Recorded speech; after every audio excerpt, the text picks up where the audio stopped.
যে তার কথাই বলছি, সেই আঙ্কেলকে অনেক ধন্যবাদ জানাই এবং তিনি অনেক দায়িত্ব নিয়ে কিন্তু পুরো মাঠ দর্শকদের একটু নিয়ন্ত্রণে রাখার চেষ্টা করতেছেন। কারণ আজকে দর্শক বলতে বলতেই লম্বা হয়ে রয়েছে ডিবক্সে বল, কিন্তু না, গোলকিপার বিজয় রাও তার সেই বিশ্বস্ত গ্লাভসে তিনি বলকে পুশ করে ফেলে দিয়ে বল চলে গেল আবার বাম প্রান্ত দিয়ে সেই সাইড লাইনে বাইরে বলতে বলতে আবার আক্রমণে যাবার চেষ্টা, কিন্তু সেখানে ফাউল থ্রো নির্দেশ।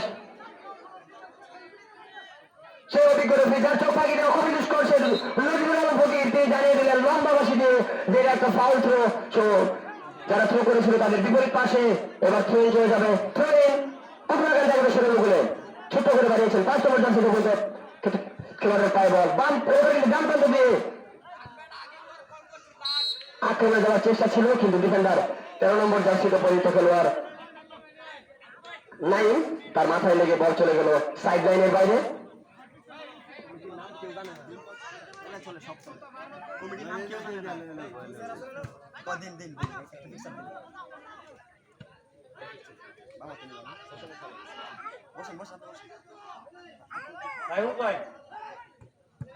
সাইফুল ভাই একটা ফিক্সার লাগবে, সাইফুল ভাই একটা ফিক্সার লাগবে, ফিক্সারের লিফলেটে লাগবে সাইফুল ভাই।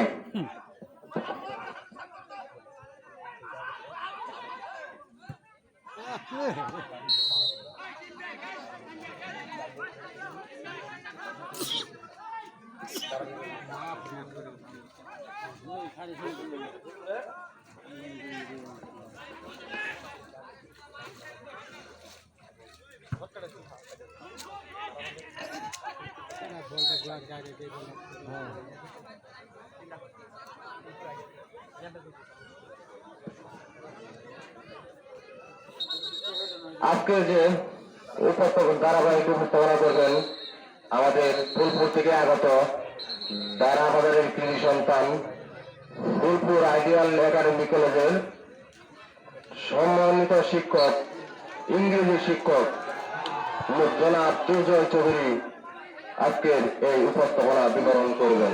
আপনারা সকলকে ধন্যবাদ। মোহাম্মদ শফিকুল ইসলাম শফিক আঙ্কেলকে ধন্যবাদ জানাই।